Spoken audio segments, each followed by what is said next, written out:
chères sœurs, salam alaikum, bienvenue à cette nouvelle chronique de À la lumière du Coran et du Hadith.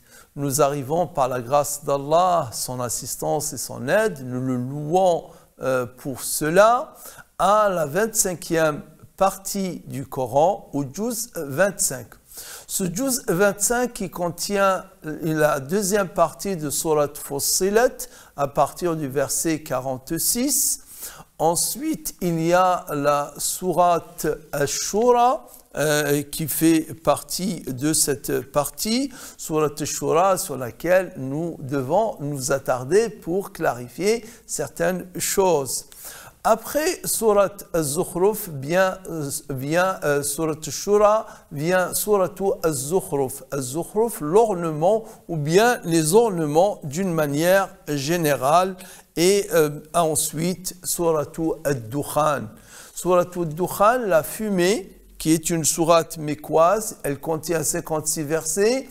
Et Ad-Dukhan, ici, la fumée dont il est question, ici, bien entendu, c'est un des signes majeurs, précurseurs de la fin des temps et dont parle Allah Ta'ala donc dans cette sourate. Après, bien entendu, cette sourate vient Sourate Al-Jathiyah, l'agenouillé, une sourate mécoise et qui contient 36 versets. Toutes ces sourates que je viens de citer et aussi deux sourates précédentes, elles commencent par Hamim. Hamim, et c'est pour cette raison qu'on les appelle Al-Hawamim.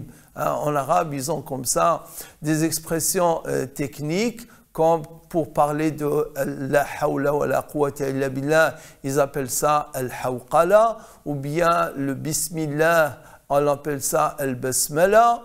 Et là, les hawamim sont toutes ces sourates qui commencent par hamim. Ce sont deux lettres découpées. Ha, c'est une lettre brève, on lit ha, mais le mim, on doit l'allonger. On dit hamim. Et ceux qui lisent certaines lectures avec l'imala, ils disent hé. Et donc, la fatha, elle tend un peu vers la kasra. Parlons donc de cette sourate Fussilat. Dans la partie précédente, il était question de ces versets où Allah Ta'ala dit « Inna alladhina qalu rabbuna Allahu thumma istaqamu » il dit « Ceux qui disent notre Seigneur c'est Allah et suivent le droit chemin, s'entend de dire par les anges qui descendent sur eux « Soyez sans crainte ». Ne vous affligez pas, réjouissez-vous au contraire de l'heureuse annonce du paradis qui vous a été promis. Donc il y a ce beau verset, c'est le verset 29, le verset 30 suivant, et le verset qui vient après, qui donc pourrait tenir meilleur discours que celui qui appelle à la voix d'Allah, celui qui prêche la voix d'Allah aux hommes, et dit ensuite que je suis musulman. Il y a surtout, et ça je dois le dire avec insistance, le verset 33 de Surat Fussilat, ولا تستوي الحسنة ولا السيئة ولا تستوي الحسنة ولا السيئة. Et la bonne action n'est pas et la bonne action, dit Allah Ta'ala, et la mauvaise action ne saurait être égale. Rends le bien pour le mal, tu verras alors que celui qui te traitait en ennemi devenir l'être le plus amical. Là, c'est une grande leçon de comportement, de conduite, surtout de la non-violence. Elle est là, la non-violence, que malheureusement d'autres que les musulmans avaient développé et avaient surtout théorisé et avaient aussi donc donné les détails du processus. Mais en fait, la racine, elle est là, où Allah Ta'ala nous dit elles ne sont pas égales, la bonne action et la mauvaise action. Celui qui rend avec la bonne action la mauvaise action, l'autre qui le traite de façon méchante, de façon mauvaise, qui le traite avec du mal, finira tôt ou tard par devenir quelqu'un d'amical. Le bien va l'emporter forcément sur le mal. Et Allah Ta'ala dit, et il nous dit par contre que cela n'est pas à la portée de tous. وَمَا يُلَقَّاهَا إِلَّا الَّذِينَ صَبَرُوا وَمَا يُلَقَّاهَا إِلَّا ذُو حَظٍّ عَظِيمٍ. Mais une telle attitude, dit Allah Ta'ala au verset 34, mais une telle attitude n'est donnée qu'à celui qui sait se montrer magnanime et qui est doté de grandes vertus. وَمَا يُلَقَّاهَا إِلَّا الَّذِينَ صَبَرُوا وَمَا يُلَقَّاهَا إِلَّا ذُو حَظٍّ عَظِيمٍ. Donc celui qui rend le mal par le mal, malheureusement, n'est pas endurant, et encore pire de malheur à reconnaître, c'est qu'il est dépourvu de ces vertus dont il est question. وَمَا يُلَقَّاهَا إِلَّا ذُو حَظٍّ عَظِيمٍ. Il n'a pas eu la grâce de recevoir cela. Surat Fussilat, donc, qui sera suivi par Surat Shura. Surat Shura, rien que le titre de cette sourate. Shura, c'est la concertation. La concertation, c'est de prêter oreille à l'autre, d'être humble pour écouter l'avis de l'autre.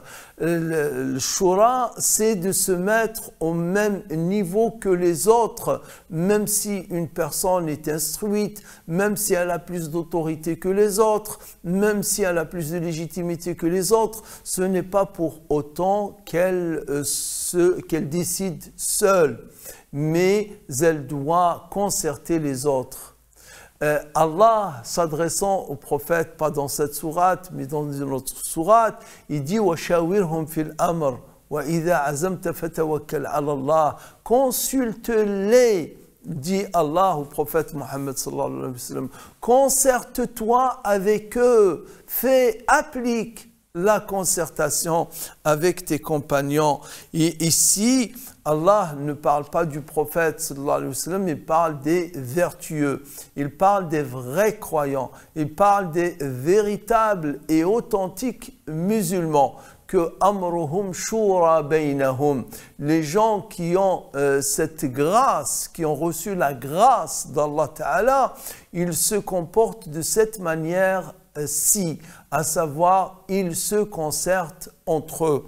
Et donc, ne pas trouver cette qualité, ne pas trouver cette conduite parmi les musulmans, c'est vraiment malheureux, alors que le livre d'Allah, la parole d'Allah contient toute une sourate, 50 versets, c'est la sourate numéro 62,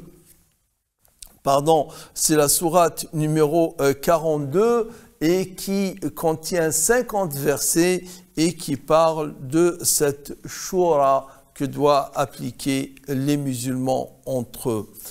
J'aimerais prendre un temps pour, comme je le fais souvent, pour vous parler d'une traduction du Coran ou d'un livre qui se rapporte au Coran.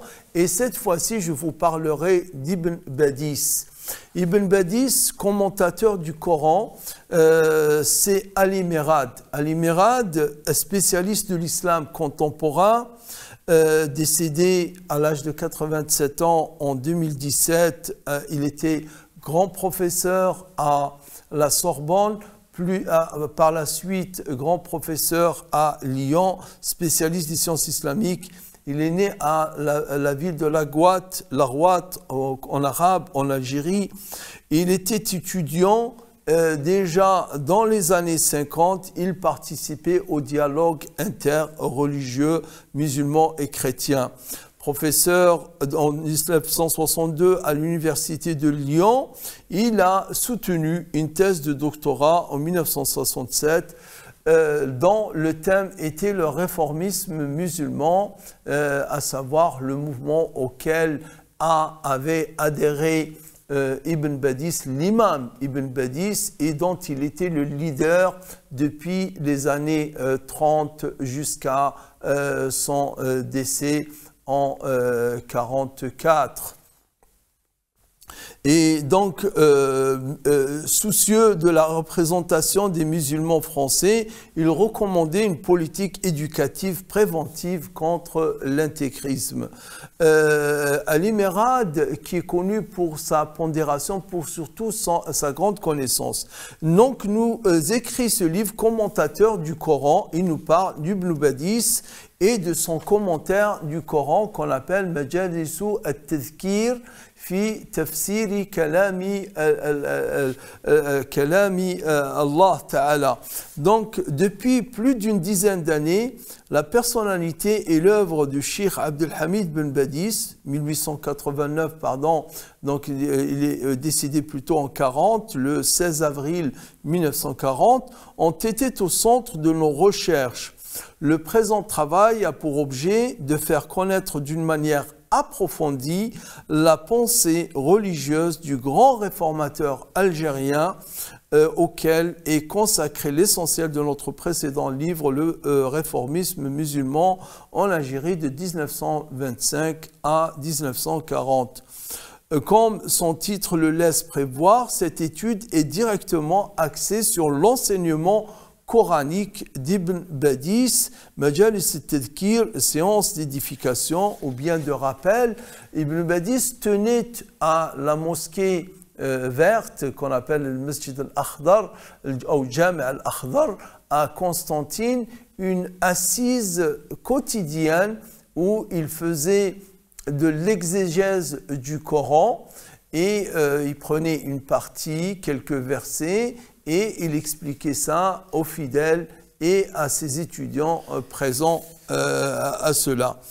À la lumière de ce commentaire, on se rend compte que les exigences traditionnelles de l'islam maghrébin se trouvent dépassées. Le ritualisme, le légalisme, le fiqh font place à une recherche passionnée de solutions islamiques aux problèmes généraux et de la société musulmane. Il s'agit bien évidemment de problèmes d'évolution sociale, d'options culturelles et politiques.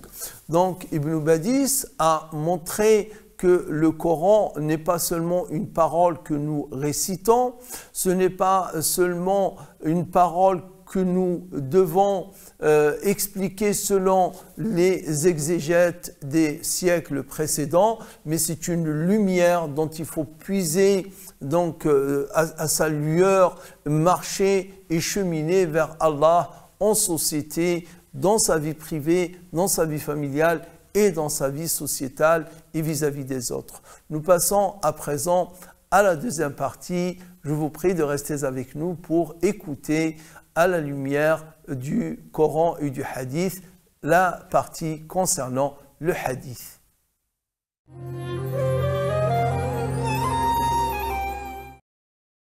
Le Hadith du prophète sallallahu alayhi wa sallam, donc ce sont sa tradition, ce sont ses paroles, ce sont aussi ses gestes et faits, et aussi ce sont sa pensée, sa manière de gérer la société. Parmi les grands événements que le prophète sallallahu alayhi wa sallam avait connus dès son arrivée à Médine, il y a un fait majeur qui, jusqu'à aujourd'hui, malheureusement, reste peu étudié, reste peu discuté et analysé, alors qu'il mérite tant qu'il le soit. C'est ce que j'ai l'honneur de vous présenter pour la première fois, la première constitution écrite au monde. Ça, c'est le titre que donne le professeur, notre professeur Mohamed Hamidullah. En effet, le prophète sallallahu alayhi wa sallam, dès son arrivée à Médine, il va arriver dans une société multiconfessionnelle. Il y avait à Médine le judaïsme, bien entendu, représenté par 3 grandes tribus. Il y avait très peu un noyau d'islam, des convertis de fraîche date qui sont issus des Aws et des Khazraj. Et il y avait aussi encore une grande partie de polythéistes. Donc, arrivé dans ce contexte, le prophète sallallahu alayhi wa sallam, avec un nouveau message, une nouvelle religion, un nouvel espoir surtout, un nouvel espoir. En effet, les Aws et les Khazraj, les 2 grandes tribus arabes de Médine, qui étaient depuis des temps immémoriaux en conflit l'une et l'autre de ces 2 tribus, effectivement espérer en la venue du prophète sallallahu alayhi wa sallam que ce prophète puisse établir la concorde entre eux, ou du moins apaiser cette relation conflictuelle et qui les a caractérisés depuis très très longtemps. Et c'est ce que fera le prophète sallallahu alayhi wa sallam en l'occurrence avec la rédaction d'une constitution, c'est que le prophète sallallahu alayhi wa sallam a appelé Wathiqatu al-Madinati, ou bien les traditionnistes appellent Wathiqatu al-Madinati, et Wathiqatu al-Madinati, ce sont 46 articles de loi. Oui, je dis bien, ou bien 47, quand on prend, prend la totalité et l'intégralité de cette constitution. Donc, le prophète sallallahu alayhi wa sallam va rédiger une constitution, et laquelle constitution va établir les relations entre les musulmans et les non-musulmans, entre les habitants de Yathrib d'une manière générale.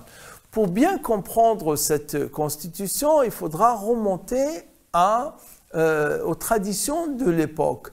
Les traditions de l'époque, bien entendu, les Juifs étaient, comme je viens de le dire, 3 grandes tribus, Banu Qurayza, Banu Nadir et Banu Qaynuqa. Mais ces Juifs eux-mêmes étaient soit des alliés de l'Aws ou des alliés de l'Khazraj, selon les cas. Donc, ils avaient des alliances avec ces tribus arabes. Et les tribus arabes elles-mêmes aussi avaient des alliés, donc les Aws, entre eux, il y a des clans à l'intérieur de cette grande tribu, il y a ensuite des clans, des grandes familles, et qui ont des liens entre elles. Donc, comment arriver à établir la concorde entre tout cela? C'est ce que réussira à faire le prophète sallallahu alayhi wa sallam par cet esprit de respect, de tolérance et surtout d'ouverture d'esprit envers l'autre. Cette constitution va le montrer de façon plausible. Quand vous trouverez un article de loi, en l'occurrence l'article 24 et l'article 25 de cette constitution, qui dit lil yahudi dinuhum wa lil muslimina dinuhum, aux juifs leur religion et aux musulmans leur religion, c'est quand même, on est en 622. On est en 622 et nous trouvons cette reconnaissance de l'autonomie de la religion des uns et des autres, et la reconnaissance des religions des uns et des autres, et ça, c'est quand même précurseur. Donc que c'est quand même un concept récent, très très récent dans l'histoire, que dans une société, donc qu'il y ait un gouvernement, qu'il y ait une loi fondamentale et que cette loi fondamentale ne va pas privilégier sur les aspects qui est commun entre tous les habitants de cet État, si je puis dire, de cette cité en l'occurrence, et qu'il y ait tous égalité, c'est vraiment quelque chose de récent. Ce sont les constitutions du XVIIIe siècle qui énoncent cela. Mais là, on est au VIe siècle, au début du VIIe siècle, et c'est pour cette raison que je dis que les musulmans doivent être très fiers de ce que contient cette constitution, et je vais vous faire lecture de quelques-uns des articles de cette constitution. Voilà comment commence le premier article de cette constitution. هذا كتاب من محمد النبي. Ceci est un écrit. Est un écrit de Mohammed, le prophète, le messager d'Allah, pour agir auprès des croyants fidèles, les mu'minines, et des soumis à Dieu, et des musulmans. Parmi les Quraysh et les gens de Yathrib, et ceux qui peuvent se trouver sous leur autorité et se joindre à eux, et participer aux guerres en leur compagnie. Donc là, déjà, nous trouvons dans ce premier article la composition, l'évocation, l'énumération de ces composantes de cette société. Il y a les croyants, qui sont les juifs ici, il y a les muslimines, les musulmans ici, et les musulmans sont partagés en deux parties, ceux qui viennent de la Mecque, ce qu'il appelle ici les Quraysh, les Qurayshites, et les Yathribites, les gens de Médine, les Yathribites, et ainsi donc que ceux qui se joindront à eux, et ceux qui sont sur leur tutelle, c'est-à-dire avec qui, et leurs alliés, si on veut, et leurs alliés. Et regardez l'article 2, ce qu'il dit. Innahum ummatun wahidatun min duni nas. Franchement, une phrase composée de 6 petits mots, mais ô combien elle est importante. Certes, il constitue une unité, une seule entité distincte de tous les autres gens du monde. On est là dans quel concept? On est dans le concept de l'État-nation. L'État-nation qui se reconnaît une entité unie, distincte des autres entités. Donc l'article 2 considère que ceux qui sont énumérés dans l'article 1, juifs, musulmans, de Yathrib et de non-Yathrib, et ceux qui sont leurs alliés, qui peuvent être ni les uns ni les autres, ni musulmans ni juifs. Si ils acceptent de rentrer dans le pacte, ils constituent tous une seule entité distincte du reste du monde. Verset 3,